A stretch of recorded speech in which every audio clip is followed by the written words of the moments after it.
Hey guys! Okay, so I want to use this week's video to fill you in on some changes that are occurring when it comes to the mapped biodiversity overlay.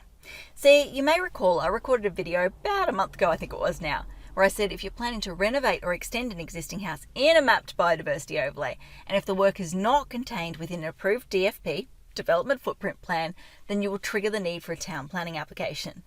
Now, when it comes to those applications, I've always said to people, if you're going to go through that whole process, if you're going to lodge a town planning application, just throw a DFP into the whole mix. I mean, you may as well future-proof yourself as part of the process, so avoid the need for any applications down the track.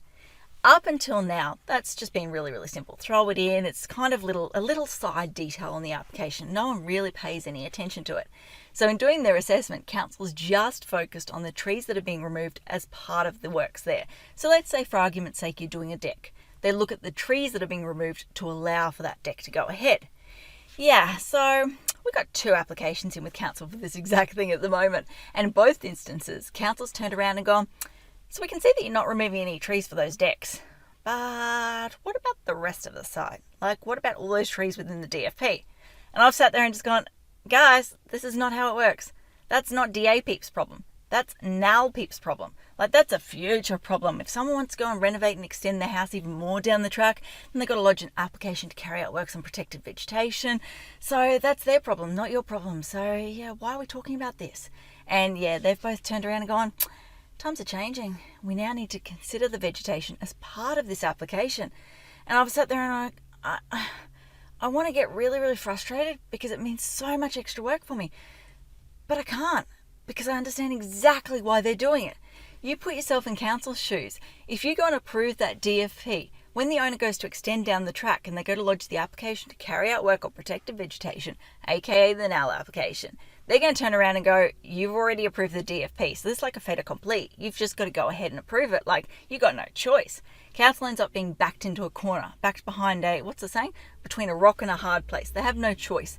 So by bringing that assessment forward to the DA stage, they're in a position where they have a bit more power. They can actually do a proper assessment of the impacts, and they can have more, let's just say more of a say. So yeah, it's one of those situations where I want to go, no, it's not going to happen that way, guys. But then I put myself in their shoes and I go, I can understand exactly why it needs to happen. So I can't get cranky. It's really annoying. Anyway, the moral of the story today, the point I wanted to get across is, don't assume that it's just going to be business as usual, that we can just throw these DFPs into the application and they can just slide on through with no consequence.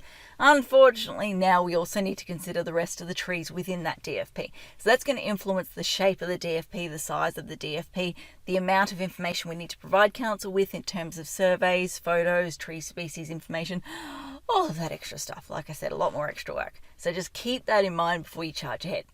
Okay, so I think that covers everything that I want to talk about today. As I always say, until next time, thanks for watching. For all you red tape lovers out there, I have one thing to say. Well, no, actually, I've got 3. Number 1, the advice provided in these videos is general in nature. It's not site-specific.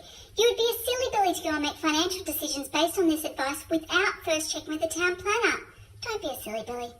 Number 2, Brisbane town planning is in no way linked to Brisbane City Council. The views expressed in these videos are my own, not council's. So if you don't like them, blame me, not council. Number 3, what was my number 3? Oh yeah, the views expressed in these videos are accurate at the time of recording.